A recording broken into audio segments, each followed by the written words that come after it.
يقولون شيكابالا لاعب غير ملتزم، شيكابالا لاعب غير محترم، شيكابالا عمل وعمل. لما يكون شيكابالا ما ضربش حكم، شيكابالا ما مسكش لاعب وضربه على قفاه وسبله، خاصة اللاعب أجنبي زي حسين الشحات. شيكابالا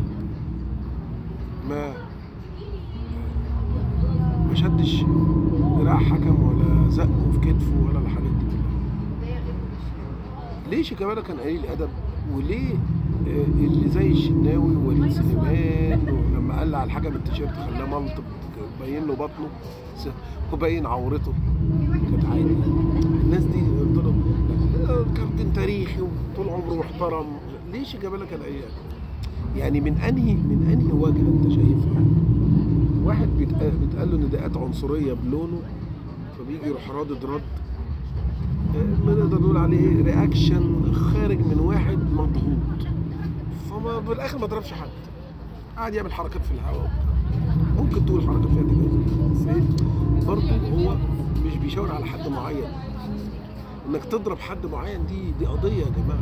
الحكم اتضرب على فدا ممكن ياخد بيها تعويض كبير، هو ممكن اللي ضربه يتحبس، حسين الشحات كذلك. بس المواضيع بقى بتخلص بقى بايه بقى؟ معلش يا شيخ احنا هنراضيك بايه؟ بنص مليون دولار ولم القضيه وسعت، حاجات بتحصل مع الناس معاها فلوس. بس برضه لسه التساؤل قائم، مين اللي بيشاور على ده يقول عليه قليل الادب؟ خالد الغندور واقف بالشبشب مثلا هي دي قمه قله الادب؟ حكم الاحتواء خلانا نكسب 5-3 بس، هو ده الظلم؟ يا احنا لينا ضربة جزاء، نص الحكام قالت مش ضربة جزاء. يا لا انا نفسي افهم ايه الاسلوب اللي انتوا عايشين فيه. كل حاجة شعراية عندكم بتعملوا لها حريق او نار وايه كلام فارغ. يا ما شفنا، ما تشاورش على حد تقول ده مؤدب وده مش مؤدب.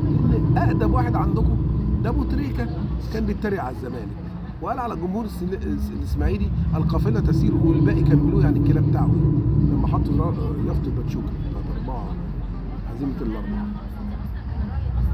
يعني ابو تريكه نفسه تجاوز في حق جمهور الاسماعيلي، تجاوز في حق الزمالك. راح عند جمهور الزمالك وعمل مع ان الزمالك ما شتموش، راح عند جمهور الزمالك وعمل يعني بص عمل غلطات كتيره جدا. يعني احتجز لنفسه فكره ان هو يبقى شهداء بورسعيد، ده هو الموضوع ده اللي يشيله ويمتنع عن بتاع من غير ما يقول لزمايله. عمل مواقف كتير كده ما حدش عارف يقولها، بس برضه هو ده القديس وهو ده هو بمزاجه لازم